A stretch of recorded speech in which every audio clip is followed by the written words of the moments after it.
What you listened to the Conservative spokesman there. What do you make of the Conservatives on this? Do they have anything relevant to say to you? Well, I would really reiterate, you know, what I've said previously. The best project that Essex Police and Essex as a county are bringing forward is the Too Smart Roadshow. Please, MPs in Harlow and over the next few weeks, Hawkwell, Colchester, Brentwood and Southend, come and see our show. I would invite the Home Secretary to come and see one of our shows and what it does and how interactive and productive it is on a national education basis. Thank you for that. We haven't got the Home Secretary with us, but we've got the Conservative spokesman. You going to go and see the show? I'd be very pleased to come and see it, because what it's about a good local solution, local initiatives, and that's what we very much believe in, about promoting that approach of getting communities to take the lead. That's why Boris Johnson is doing so well and will make such a difference in London as well. Well, he's only just started. We don't know if he's doing well yet. You've said it live on national television, so Anne will come back to us. If you don't go, and you better go and see it now. Yes. Stryker, you're a New York City boy, aren't you? I am indeed. Did you ever think that you would come to London and come to a city where you're now 3 times more likely to be mugged in London than you are in New York, which used to be the crime capital of the world? And I lived there during the bad days. Yeah, I remember it. Yeah, the 70s, 80s, even 60s. It's changed a lot. One of the things that I've noticed ever since I've been here, which is now 12 years, is that I'm struck by how seldom I actually see cops out on the street. So am I. And yet you have, if there's a demonstration... In New York, you see them everywhere. Well, you do. And if there's a demonstration here, you see them by the thousands. You know, if they're afraid there's going to be some sort of problem outside of Parliament. And some guy starts shooting in Chelsea earlier this week, and there's a whole army sent in. Now, the other thing I would say, though... Just briefly. Yep, very briefly. This is a sign, all this talk about antisocial behavior is a sign that people are getting uneasy about a lot of things. And politicians, during these kinds of times, come in with solutions like this. All right. Anne Oakes-Odger, good luck with the roadshow. Thanks for being on the Daily Politics. Thank you. James Brokenshire, enjoy your trip to the roadshow. I will do. Thank you for being with us. We're going to make sure you go. Andrew's going to hold you to that one, isn't it? Follow on. And following on really from what Stryker was just saying, just how much has Britain changed over the last decade? And has it been a change for the better? Well, we've obviously seen momentous political developments, but what about the changes to our society and culture? Well, as I say, our guest, Stryker Maguire, a New Yorker by birth, has been living and working here since the late 1990s. He's recently stepped down as bureau chief for the magazine Newsweek, so we asked him for his assessment of how Britain has changed during his time here. When I arrived here in 1996, Britain was in the midst of tremendous change. There was incredible ferment in design, fashion, the arts. London, as we said in Newsweek at the time, was pretty much the coolest city in the planet. Politics were changing too. And after the election in 1997, Tony Blair came here to the Festival Hall and spoke of a new dawn. But 12 years later, the public mood has really soured. We saw that last week in local elections. Can I take this, please? People have just grown tired of Labour. Great, thank you very much. That was definitely clear in London last week when the voters ousted Ken Livingstone and brought in Boris Johnson. If there doesn't seem to be the same excitement around David Cameron that there was around Tony Blair, it's probably because the economy today isn't what it used to be. In the late 1990s, the economy in London, and for that matter across the country, was buoyant. Immigration was one of the driving forces. Immigration hadn't yet become the red flag that it is now. Back then, the cacophony of foreign voices and accents suggested riches that were on display across the country. The multicultural boom in financial services, the proliferation of great food, the sights and sounds and smells of ethnic neighborhoods on the move. But things have changed, and what once looked to people like an opportunity now looks to them like an identity crisis. People are uneasy about immigration. Who are we? Are we changing too fast? For all the obvious gains from immigration, is Britain losing something in return? I don't think so. But then I'm an immigrant myself, and I come from a country that has benefited hugely on the back of wave after wave of immigration. Cycles come and go. London and Britain will, of course, rise again. Stryker Maguire will be sending the bill to Newsweek later in the programme. Yes, I thought there was no advertising on the no BBC. advertising on the BBC. Looked very nice, though. Do you think, because Britons sometimes feel up about itself, down, it's going through a phase where it feels down about itself. Is that right? Well, yes, a bit. Yes, I think it is, and I think this is natural. You know, you were talking about New York earlier, Which used to feel down. Of course, and now it's feeling up and about to feel down again because of the economic crisis in the United States.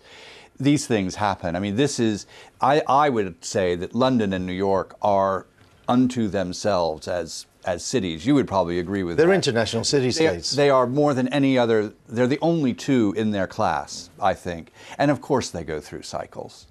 Do you think, when you feel like this, though, do you think that's a time when people say, let's change the government? Well, yes, they say let's change the government. They start worrying. They start worrying about things like people drinking on the tubes. They start worrying about street crime. Suddenly, they're worrying about things that when they were feeling flush, they were less worried about. It's perfectly natural. We've seen this happen again and again. To any New Yorker, though, they would think it bizarre that at the moment it's legal to drink on the tube. Yeah. I mean, do that in New York and you're arrested. Yes.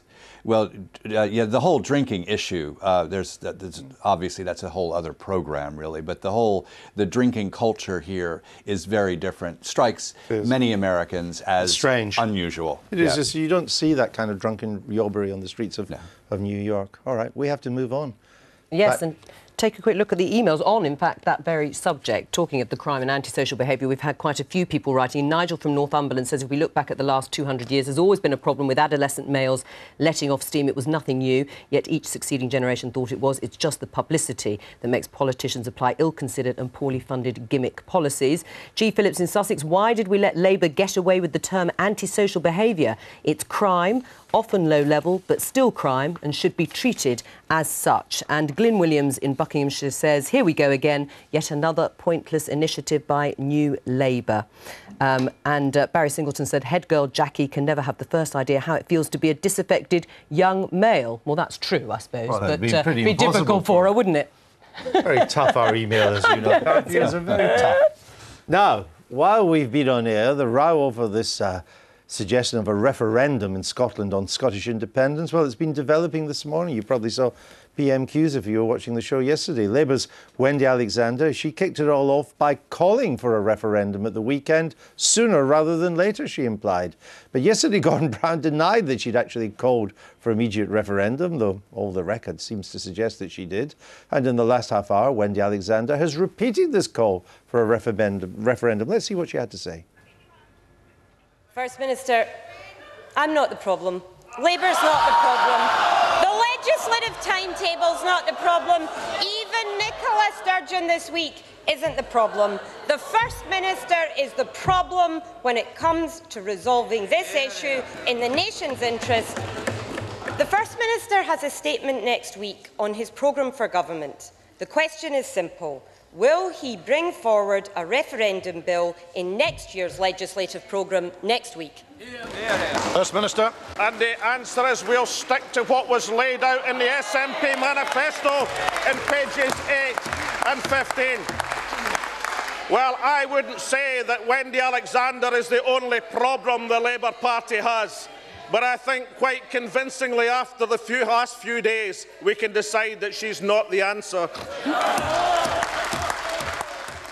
Well, they look like they're enjoying themselves. Looks like a nice building too.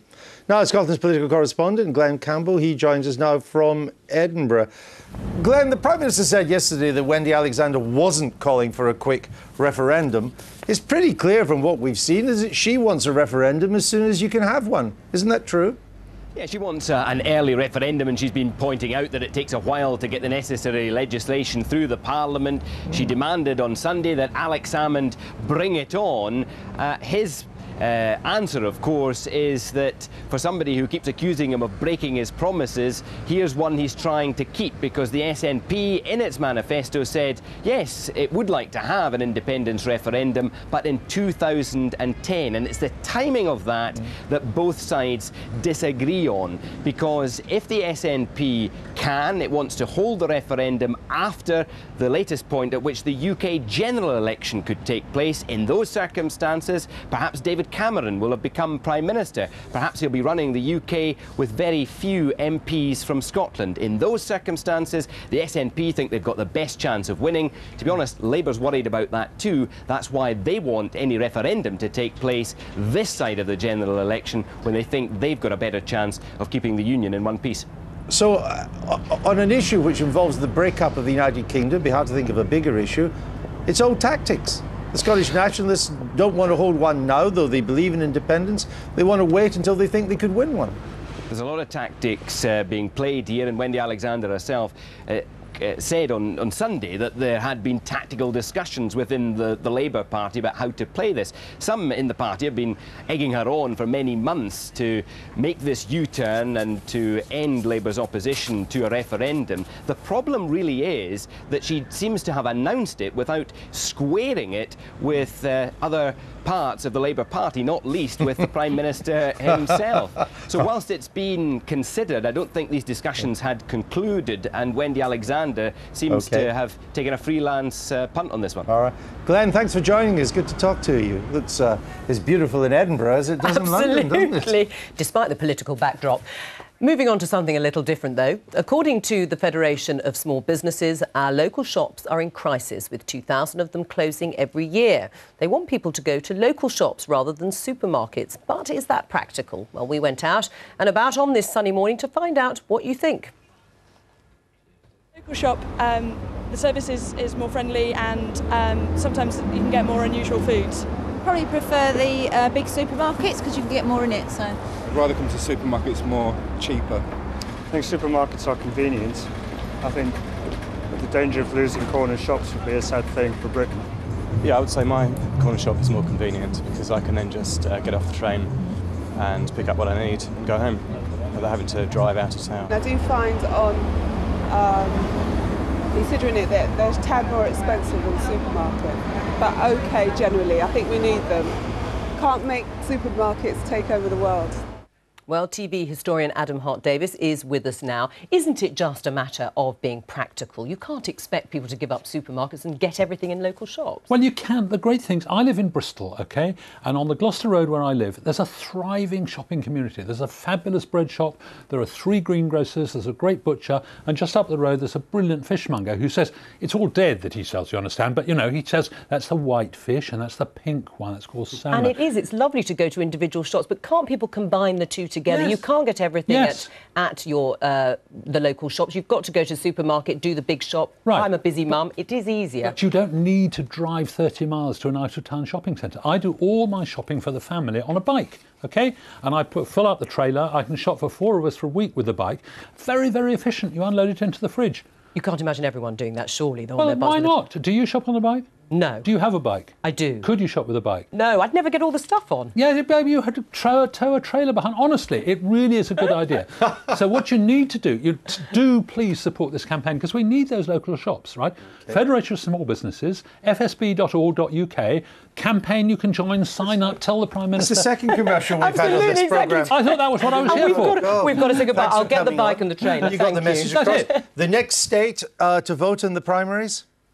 West Virginia. West Virginia, one of the poorest states in the Union. And should Hillary give it up? We haven't got time, that's it today. Thanks to all of our guests. Special thanks to Stryker for being our special guest of the day. I'll be back with This Week Tonight. And we really have to go, so bye-bye. Bye-bye.